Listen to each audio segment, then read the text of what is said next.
Chief Advisor Professor Mohammad Yunus inaugurates National Fisheries Week 2025, calls upon all to be considerate towards nature to conserve country's fisheries resources.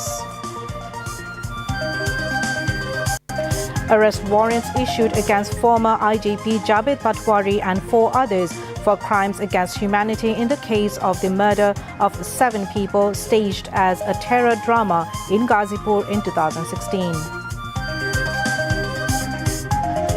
Action plan or roadmap of upcoming 13th national parliamentary elections to be announced within this week, says a senior secretary of Election Commission.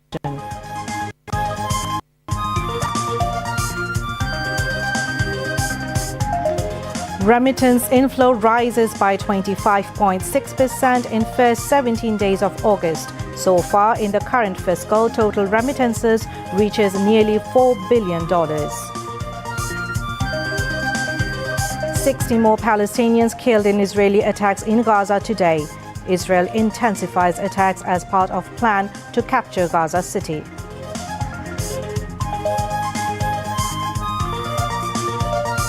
And Arsenal defeat Manchester United by 1-0 in English Premier League.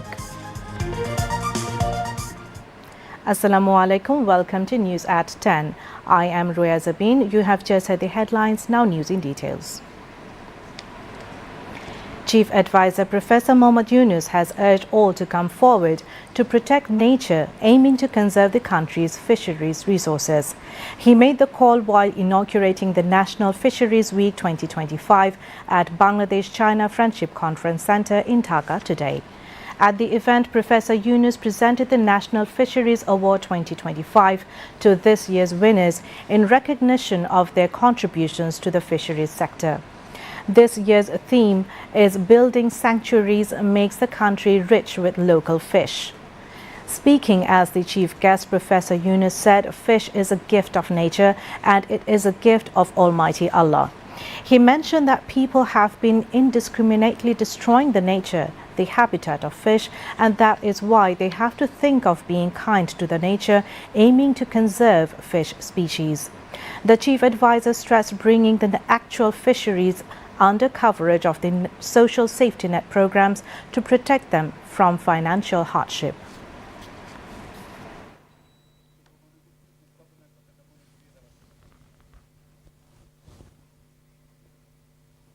যে প্রকৃতি আমাদের কাছে এটা এনে দিল তার প্রতি সদয় হবার কথাটা আমাদের কাছে চিন্তা করতে হবে। এটাই আমার কাছে মনে হয় সবচেয়ে গুরুত্বপূর্ণ বিষয়, কারণ আমরা এত নির্দয় হচ্ছি অন্যান্য জিনিসের সঙ্গে মাছও বোধহয় আমাদের কপাল থেকে ছুটে যাব। দুনিয়ার বর্জ্য সব আমরা পানির মধ্যে যা কিছু আছে পানির দিকে দিয়ে দিচ্ছি। বর্জ্য ছাড়াও যত রকমের বিষ, শরীরের যত রকম অনিষ্টকারী জিনিস আছে সব পানির মধ্যে ঢালছি আমরা। আজকের দিনে প্রকৃতির অবদানটাকে স্মরণ করি এবং তার প্রতি শ্রদ্ধা প্রকাশ করি এবং তার প্রতি বিনয়ী হবার প্রতিজ্ঞা নিই। এটাকে কিভাবে সম্মান জানাবো প্রতিদিনের ব্যাপারে সকালবেলায় উঠে প্রতিজ্ঞা নেওয়া এবং সেটা মনে রাখা সারাদিন। এটা যদি করতে পারি তাহলে আমরা প্রকৃতির দান উপভোগ করতে পারবো। About the marine potential, the chief advisor said the sea is waiting for Bangladesh, but it still remains untapped.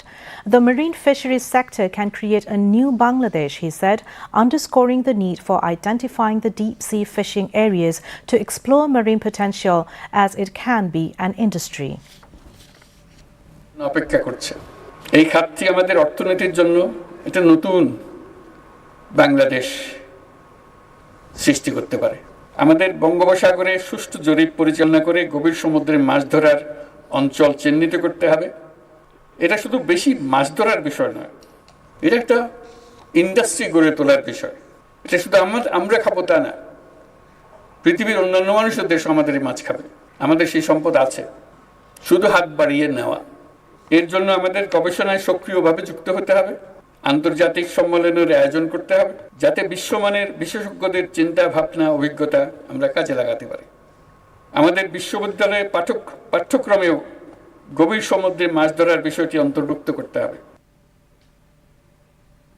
Fisheries and Livestock Advisor Farida Akhtar, Secretary Routine Duty of the Ministry of Fisheries and Livestock Mohammad Tufazzal Hussain, and Director General, current charge of Department of Fisheries, Dr. Mohammad Abdul Rauf also spoke on the occasion.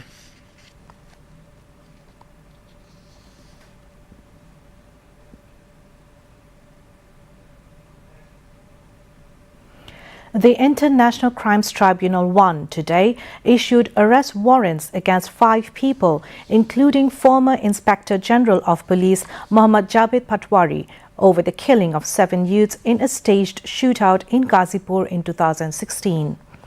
A 3-member panel of the tribunal, led by Justice Mohammad Gholam Murtaza Mazumdar, passed the order after allowing a prosecution plea. According to case documents, law enforcement agencies detained the 7 youths from different parts of the country and kept them confined in a house in Ghazipur in October 2016. They were later shot dead in cold blood and falsely branded as militants. Father of one of the victims, madrasa student Ibrahim, lodged a complaint with the tribunal over the killing of his son. Following an investigation, the prosecution petitioned the court to issue arrest warrants against 5 people, including the then head of Special Branch, Mohammad Jabed Patwari. Prosecutor Ghazi M.H. Tamim moved the plea before the court. The Election Commission (EC) will announce the action plan or roadmap of the upcoming 13th National Parliamentary Elections within this week. Senior Secretary of the EC, Akhtar Ahmed, said this while briefing the reporters at the Nirbachon Bhavan in Agargaon in Dhaka today. He confirmed that a draft of the election roadmap has been prepared and will soon be placed before the Commission for final approval.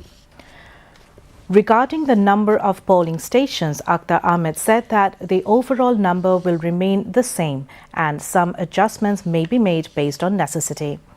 On constituency delimitation, he informed that objections were raised over 83 seats and hearings on these objections are scheduled to be held from August 24 to 27.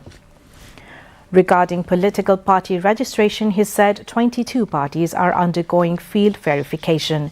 Rejected applicants are being formally notified with specific reasons for disqualification, he added. Meanwhile, a 2-member delegation from the International Republican Institute (IRI), the election observation organization of the United States, met with Chief Election Commissioner A.M.M. Nasiruddin at Nirbachon Bhavan in Agargaon today. After the meeting, Regional Director of IRI, Stephen Sima, told reporters that IRI wants to provide technical assistance to political parties to ensure a democratic environment in the 13th parliamentary elections. Regional Deputy Director of IRI for South Asia, Matthew Carter, was the other member of the delegation. Home Advisor Lieutenant General retired Mohammad Jahangir Alam Chaudhry has said, centering the next general election, the interim government has recruited 27,637 persons for different law enforcing agencies in the past 1 year. He said this while briefing the journalists after 12th meeting of Advisory Council on Law and Order held at the Secretariat today. Senior Secretary to the Home Ministry Nasimul Goni and chiefs of various law enforcing agencies were present. After assuming the office, the interim government has so far recruited 15,851 police personnel, 4,469 soldiers at Border Guard Bangladesh BGB, 5,551 sepoys in Bangladesh Ansar and VDP, 1,558 persons in jail police, and 208 persons in fire service and civil defense. The deadline for submitting nomination forms for the Dhaka University Central Students' Union Dakshu elections has been extended for a day. Voters have welcomed the inclusive process, hoping for a free, fair and violence-free election after years of unrest. We expect a peaceful poll where every voice is heard, said a third-year student. Historically, Dakshu polls, considered Bangladesh's second parliament, have been marked by violence and boycotts. However, since the July mass uprising, the campus has remained peaceful, free from clashes and bombings.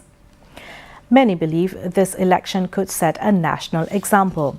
Bangladesh will see an exemplary election without ruling party influence, said a student. Observers suggest the outcome may even have positive impact on upcoming national polls. Candidates are optimistic, claiming this year's election will be fairer than the past ones. Students will get competent leadership to fight for their rights, said a nominee. Others added that holding Dakshu polls before national elections could restore public trust in the electoral process. The Election Commission is verifying submissions before announcing the final candidate list. Polls are expected within weeks, with students eagerly awaiting a democratic outcome. As anticipation grows, all eyes are on whether this election will usher a new era of inclusive, fair and peaceful student politics in Bangladesh. Inflow of remittances witnessed a year-on-year growth of 25.6%, reaching $1,424 million in the first 17 days of August. Last year, during the same period, the country's remittance inflow was $1,134 million. According to the latest data of Bangladesh Bank, during the July to August 17 of the current fiscal year, expatriates sent remittances of $3,902 million, which was $3,047 million during the same period of the previous fiscal. Now, international news.